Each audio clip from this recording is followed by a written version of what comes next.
My stepbrother excluded me from family trip with fake medical reports, but when I investigated, I discovered he falsified his college degree. Had gambling addiction, stole $50,000 from my dad, and now he's serving 5 years in prison. I'm 23 years old. I'm in medical school, and I need to tell this story because I still can't believe everything that happened with my stepbrother, Justin. I mean, when I say things got out of control, I mean he ended up in jail. Can you believe it? But let me start from the beginning, because none of this makes sense if you don't understand what our family was like before everything exploded. My mom divorced my biological dad when I was like 6 years old. I don't remember much about that, to be honest, but I do remember when she met my stepdad. He was a doctor, super kind, and he had a son my same age, Justin. At first, everything was weird, you know, that awkward blended family thing where nobody really knows how to act, but eventually we got used to it. Justin and I were never super close, like we were cordial and everything, but we each had our own world.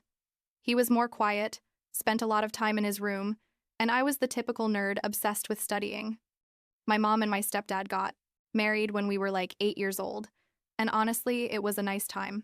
My stepdad, I'm going to call him Dad, because that's basically what he was to me, treated my mom like a queen, and he treated me exactly the same as Justin. I never felt different. He never made me feel less or like the daughter who wasn't really his. You know what I mean? Things changed when I was 15. My mom started feeling sick, extreme fatigue, pain, and after a bunch of tests and doctors, they diagnosed her with stage 4 cancer. It was devastating. Honestly, there are no words to describe how horrible it was to watch my mom deteriorate like that. My dad did everything humanly possible, taking her to all the treatments, seeking second and third opinions, but the cancer was very aggressive. She lasted like a year and a half fighting, and finally passed away when I was 16. Justin was also 16 at that time, obviously, and we were all devastated. My dad was left a widower with 2 teenagers, and honestly, I don't know how he survived that time. He was working as a doctor full-time while trying to be both father and mother to both of us at the same time. What my dad did after still moves me when I think about it. Like 6 months after my mom died, he sat me down and told me he wanted to officially adopt me. He said I was his daughter in all the ways that mattered, and that he wanted it to be legally official too. I cried like a baby. Honestly. Because it meant so much to me. The process took like a year, but when I was 17, the adoption was finalized and I officially became his daughter. Justin never said anything negative about that, at least not at that time. But looking back, I think that's where the problem started, though I didn't see it back then. Fast forward to when we were 22 years old. I was in my last year of undergrad studying for the medical school entrance exam, basically living in the library, and Justin was supposedly in his junior year of college, studying business. I say supposedly because, well, we'll get to that. The thing is, I took the medical school entrance exam and passed on the first try with a pretty high score. I was super excited. Like this was the moment I'd been waiting for my whole life, and my dad was so proud. Justin also took the exam that year. He wanted to get into an MBA program or something, and he didn't pass. He failed by like 10 points or something. I saw him upset, of course, but I didn't think it was a big deal. People fail exams all the time, right? You can try again. But he locked himself in his room for days after getting the results. A few months later, when I had just started my first year of medical school, my dad called both of us to a family meeting. He said he wanted to do something special for us before we were too busy with our careers, and he proposed a trip to Cambodia. He had never traveled to Asia and had always wanted to go, and he thought it would be perfect for the 3 of us to go, together. I was super excited. You know, first year of med school is brutal, but I thought we could go during summer break. Justin also seemed excited. Or so I thought. My dad started planning everything. Booked the flights, hotels, had a complete itinerary planned. We were going to spend like 2 weeks there, visiting temples, beaches, the whole experience. Then, like 2 weeks before the trip, Justin came home with some papers. He told my dad he needed to talk to him privately, and I thought it was weird, but didn't think much of it. I was studying for my final exams that semester and was basically living in zombie mode. Later that night, my dad came into my room with a face I'd never seen on him. He was pale, like really worried, and sat on my bed without saying anything for a moment. Finally, he told me, "Lily, Justin showed me some medical reports of yours and we need to talk about this." I was like, "What medical reports? I haven't been to the doctor in months. He pulled out these papers, and they were supposedly results from cardiac tests showing I had a dangerous heart condition, something about severe arrhythmia and risk of cardiac arrest in stressful situations or at altitude. I sat there reading these papers, totally confused, because I had never had those tests done. I told my dad. I said, "Dad, I never went to this hospital. I don't know what you're talking about." But he was in doctor mode, analyzing the results. And the papers looked official. They had the hospital logo, doctor's signatures, dates, everything. He asked me if I'd had any symptoms, dizziness, palpitations, anything. And I told him no, that I felt perfectly fine. But the papers said the long flight to Cambodia could be dangerous for me, that the cabin pressure and stress of the trip could trigger a serious cardiac episode. My dad was devastated, honestly, because obviously he didn't want to risk my health, but he'd also been so excited about this trip. In the end, after like 2 hours of discussing and me insisting I'd never had those tests done, my dad decided we couldn't risk it. He canceled my ticket but said he and Justin would still go because everything was already paid for and non-refundable. I was upset. I'm not gonna lie, but I was also confused. How did these medical reports exist if I never went to those appointments? I told my dad I wanted to make an appointment with my own doctor to verify, but he said we should wait until they got back from the trip and we'd do it together. I think part of him didn't want to face the possibility that I had a serious heart problem, you know what I mean? Like he preferred denial for a couple more weeks. They left for the trip and I stayed home. The first few nights I was fine. Like I caught up on my studying, watched Netflix, the usual. But something kept bothering me about those medical reports. I pulled out the copies my dad had given me and started examining them more closely. I'm a medical student. I mean, I'm not an expert, but I know how to read basic medical results. And the more I looked at them, the more weird things I noticed. The dates didn't match up well. There were inconsistencies in the format, and when I looked up the name of the doctor who supposedly signed the reports, he didn't exist in that hospital's directory. I called the hospital directly and asked for that doctor, and the receptionist told me there was no cardiologist by that name working there. Not now, and not ever according to their records. That's when I started to panic. What the hell was going on? Had someone forged medical reports with my name? Why? Who would do that? And then, I don't know why, but something in my brain clicked. Justin had been the one who showed those papers to my dad. Justin had been the one who insisted I shouldn't go on the trip. Justin, who had been weird with me since I passed the medical exam. And he didn't. I decided to do something I probably shouldn't have done, but I needed to know. I went into Justin's room. He obviously wasn't there because he was in Cambodia with my dad, and I started searching. I didn't know what I was looking for exactly, but I thought if he had something to do with those fake reports, maybe there was evidence in his room. I started with his desk, going through papers, folders, everything. Most of it was normal junk, old bills, class notes, nothing interesting. But then I found his laptop under a pile of clothes. Typical Justin. He was always messy. I opened it and thank God it didn't have a password. Or, well, the password was on a post-it note stuck to the laptop that had my dad's birthday on it. I started going through his files and found a folder called Important Docs. I opened it and I almost had a heart attack. There they were. Drafts of the fake medical reports. Like 3 or 4 different versions. Each with slight changes. Like he'd been perfecting the format. There were templates he'd clearly downloaded from the internet. Hospital, logos he'd copied. It was all there. It was undeniable. Justin had deliberately forged those medical reports to get me excluded from the Cambodia trip. I sat there on his bed, holding that laptop, and I just couldn't process what I was seeing. My stepbrother, the guy I'd grown up with for the last 15 years, had committed medical fraud to keep me off a family trip. Why? Just because he was jealous that I'd passed the medical exam and he hadn't? Because my dad had adopted me? What kind of resentment do you have to do something like that? But then I kept searching through his laptop, because if he'd done this, what else was he hiding? And what I found was much, much worse than I'd imagined. There was a Word file titled Journal that was basically like a personal diary where Justin wrote his thoughts. I started reading, and it was like opening Pandora's box. The first entries were from like 3 years ago, when we were still in college. He wrote about how he hated that my dad paid so much attention to me. how he felt replaced after the adoption, how he thought I was the favorite. That was already painful to read. But then the entries started talking about gambling. At first it was small stuff. He'd bet with friends on sports games, lose $20 here, $50 there. But then the amounts started increasing. $100, $500, $1,000. He talked about online casinos, betting sites, and how every time he lost, he felt like he just needed one bigger win to get everything back. But obviously it never worked that way. He just sank deeper and deeper until he was desperate. I kept reading, my heart beating faster and faster, and the entries became more desperate.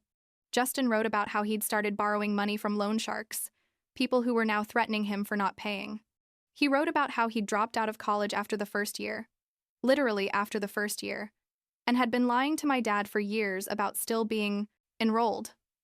How is that even possible? My dad paid his tuition every semester, transferred him money for books, living expenses, everything. Where was all that money going? The answer was in the next entries. It all went directly to gambling and paying gambling debts. Justin had created an elaborate system of lies, fake grade reports he'd send my dad by email, stories about classes and professors that didn't exist. It was all a complete fabrication. The last entry was from like 2 weeks before the Cambodia trip, and it said something like, "I can't take this anymore. Lily's about to start medical school. Dad's so proud of her. And I'm a complete failure. I owe dangerous people over $30,000, and I have no way to pay them. I need time alone with Dad. I need him to see that I still matter, that I'm still his son. Maybe if Lily doesn't go on the trip, he'll remember I'm here too. I know what I have to do." That's what froze my blood. It wasn't just jealousy, it was total desperation and such deep resentment that had been growing for years without anyone noticing. I don't know how long I sat there reading that journal. Probably hours. When I finally closed the laptop, it was already early morning. I couldn't sleep, obviously. I spent the next few days in a kind of shock, going to classes like a robot, unable to concentrate on anything. My dad and Justin were coming back in 3 days, and I didn't know what to do with all this information. Should I tell my dad immediately, confront Justin first, call the police about the fake reports? I decided to wait until they got back and have a face-to-face conversation. When they finally arrived from the airport, my dad was tanned and smiling, showing me pictures of the trip on his phone. Justin was quiet, avoiding my gaze, and I knew that he knew something had changed. He probably saw it in my face. I'm not good at hiding my emotions. I waited until dinner that night.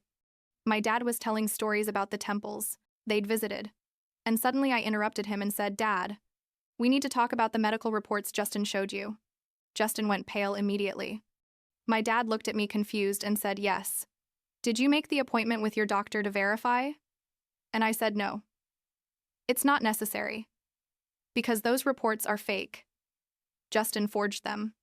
The silence that followed was probably the most uncomfortable moment of my life. My dad looked at me like I was speaking another language, then looked at Justin, who had turned red and was staring fixedly at his plate. "Dad, what are you saying?" My dad started to say, but I interrupted him and pulled out the printouts I'd made from Justin's laptop files.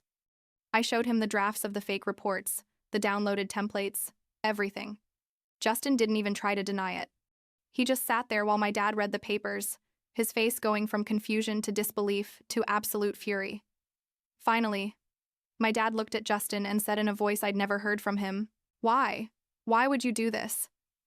And Justin started crying, like really sobbing, and said he was sorry, that he just wanted to spend time alone with him, that he felt like he paid more attention to me, that after the adoption he felt like he'd stopped being important. My dad was shaking. I don't know if from anger or pain or a mix of both. He told Justin that forging medical documents wasn't just cruel, it was illegal, that he could have put my health at risk if I'd actually had a heart problem and nobody knew because we were chasing these fake reports. Then, and this is what changed everything, I told my dad there was more. I told him I'd found Justin's journal on his laptop and that he'd been lying about college for years. Justin looked at me with an expression of total panic and yelled, "You had no right to go through my things. You entered my room without permission." And technically, he was right. But in that moment, I didn't care. I told my dad about the gambling, about the loan sharks, about the fact that Justin hadn't even been in college for years. My dad looked like he was going to pass out. He sat down heavily in the chair and just kept saying over and over, "This can't be real. This can't be happening." Justin realized in that moment that his entire house of lies had completely crumbled. He got up from the table and ran to his room. We heard him throwing things around, opening drawers, and then he came out with a backpack and ran out of the house. My dad tried to follow him, but Justin was already in his car, which my dad had bought him, by the way, and he took off. We called his cell phone like 1,000 times that night, but he never answered. My dad was devastated. Honestly. His son, his biological son, had been lying to him for years, stealing thousands of dollars from him, and had committed medical fraud against me. He didn't know how to process it. The next few days were a blur. We kept trying to contact Justin, but nothing. Finally, like 5 days later, we got a call from my late mom's sister. So, technically Justin's aunt, though not mine biologically, but she always treated me like family too. She said Justin had shown up at her house asking to stay a few days, that he'd had a fight with my dad and needed space. She didn't know anything about what had happened, just that Justin seemed upset. We told her to let him stay, but to please keep us informed. She said yes. And for like a week, everything was quiet. Justin was at his aunt's house. We were at home processing this whole mess. Then the aunt called us hysterical. She said she'd gone out to do some shopping, and when she came back, Justin was gone and had stolen all the emergency money she kept in the house. It was like $2,000 in cash she'd been saving. He'd just left, taking the money and not even leaving a note. My dad at that point was beyond anger. He was in total pain mode. His son wasn't just a liar and gambler, now he was also a thief. We called the police, but they told us without concrete proof that Justin had taken the money. They couldn't do much. The aunt didn't have security cameras or anything. Another 2 weeks passed without hearing from Justin. We thought maybe he'd fled the state? The country? Who knows? Then we got a call from my dad's parents, so Justin's grandparents. They lived in another state, like 6 hours from us. They said Justin had shown up at their house with a story about how my dad had favored me in his will, that he was leaving everything to me and nothing to Justin, and that Justin needed help getting a lawyer to fight for his share of the inheritance. He'd forged documents from my dad's will showing this, completely fabricated documents, and had shown them to his grandparents. They, being elderly and not understanding much about these legal things, believed him. They gave Justin a check for $50,000. $50,000 from their retirement savings, because they thought they were helping their perface grandson fight for what was fair. When my dad found out, he called his parents immediately and explained the whole situation, the medical fraud, the lies about college, the theft from the aunt, everything. His parents were in total shock. They tried to cancel the check, but Justin had already cashed it. He'd just taken the $50,000 and disappeared again. At that point, my dad decided enough was enough. He posted something on Facebook, basically a public warning about Justin, saying if anyone in the family or friends were contacted by him asking for money, not to trust him, that he was a scammer and had been manipulating and stealing from the family. It was a super painful post to read because you could feel my dad's broken heart in every word. We went to the police with all the evidence we had, the fake medical reports, the forged will documents, statements from the aunt and grandparents about the stolen money. The police finally took the case seriously and issued an arrest warrant for fraud, theft, and identity theft. Justin was arrested like 2 months later in another state. Apparently, he'd tried to rob a house. It was super dumb, like he didn't even plan the robbery well and they caught him in the act. That charge was eventually dropped for lack of sufficient evidence or something technical. I didn't understand the legal details well, but the charges for fraud and theft from the family went forward. The case went to trial, and the aunt, grandparents, and my dad all had to testify. I didn't have to testify, but I went to court to be with my dad. Seeing Justin there, in his prison uniform and handcuffed, was surreal. This was the guy I'd grown up with, who I'd shared Christmas dinners and birthdays with, and now he was being tried for multiple crimes against our own family. The jury found him guilty on all counts. The sentence was 5 years in prison. When the judge read the sentence, Justin broke down crying and looked at my dad and just said, "I'm sorry, Dad, I'm so sorry." My dad didn't say anything, just turned around, and we left the courtroom. It was the last time my dad spoke to Justin for months. He was too hurt, too betrayed. He needed time to process everything. I honestly didn't know how to feel. Part of me was furious at Justin for everything he'd done, for the pain he caused my dad, for manipulating the whole family. But another part of me just felt sad for him, because he clearly had a serious addiction and problems he never sought help for. After a few months, my dad finally accepted a call from Justin from prison. Justin explained that his gambling addiction had started in high school with small bets with friends, and it just kept escalating and escalating until he couldn't control it. He said every time he lost, he thought the next bet would be the one that would fix everything, that he could win it all back and pay his debts and nobody would have to know. But obviously it never worked that way. He just sank, deeper and deeper until he was desperate. He said he knew what he did with the fake medical reports was unforgivable, that it had been selfish and cruel, and that he understood if my dad could never forgive him. My dad told him he loved him, that he'd always love him because he was his son, but that he needed time to heal from all this trauma. He told him to use his time in prison to work on himself, to get help for his addiction, to really do the work of understanding why he did all this. Justin said he would, that he'd already started attending Gamblers Anonymous meetings in prison and was working with a therapist, 6 months after his sentence started. I got a letter from Justin. It was long, like 6 pages handwritten. He apologized for everything, not just the fake medical reports, but for years of resentment and jealousy toward me that he never expressed in a healthy way. He said he realized the whole time I wasn't the problem, that he'd been projecting his own insecurities and failures onto me. He said I should never have been the target of his anger, that none of what happened was my fault. He explained that when I passed the medical exam and he didn't, it was like the final confirmation in his mind that he was a failure, and instead of working on himself, he decided to sabotage me. He specifically apologized for the months of therapy I'd probably need after this whole situation, and said if I was ever willing to talk to him when he got out, he'd like to try to rebuild something, even if it was just a distant friendship. I read that letter probably 10 times, crying each time. It was clear Justin was doing real work on himself, that he was finally being honest.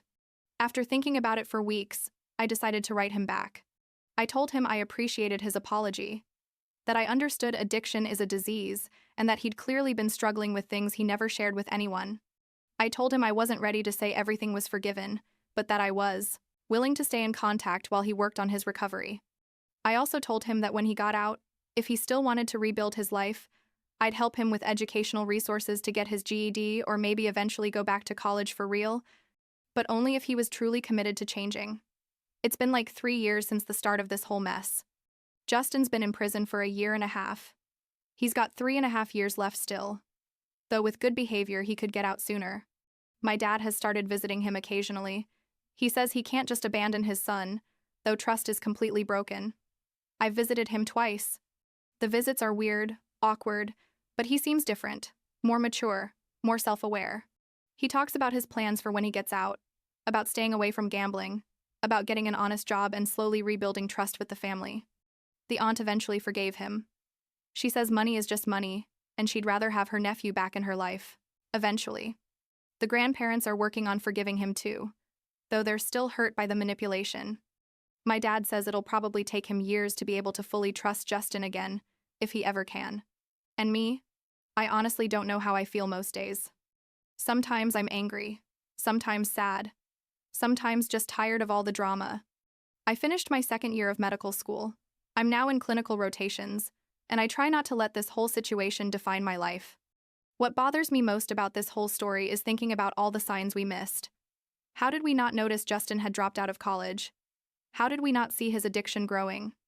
Were there things we could have done differently as a family to prevent this whole disaster? My therapist says it's not productive to think that way, that Justin was an adult who made his own choices, and we can't blame ourselves for not reading his mind. But it's still hard not to wonder. Justin wrote me 2 weeks ago, asking if when he gets out of prison I could help him study for the JED. He said he's been reading a lot in jail and realized how much he wasted his education. I told him yes, that when that time comes, we can work on that together. I don't know if things will ever be normal between us again. Probably not. But I guess I'm willing to give him a chance to prove he's really changed. My dad says that makes me a better person than him, because he's still not sure he can ever fully forgive. I tell him it's not about being a better person, it's just about deciding not to carry anger and resentment for the rest of my life. I already have enough stress with medical school. I don't need this consuming my mental energy too. So yeah, that's my story of how I discovered my stepbrother forged medical reports to exclude me from a family trip, which ended up revealing years of lies, an out-of-control gambling addiction, and multiple crimes against our family. It's still surreal to think about it all, and I'll probably be processing this trauma for years. But I'm doing the best I can, one day at a time, and trying to focus on my own future instead of getting stuck in the past.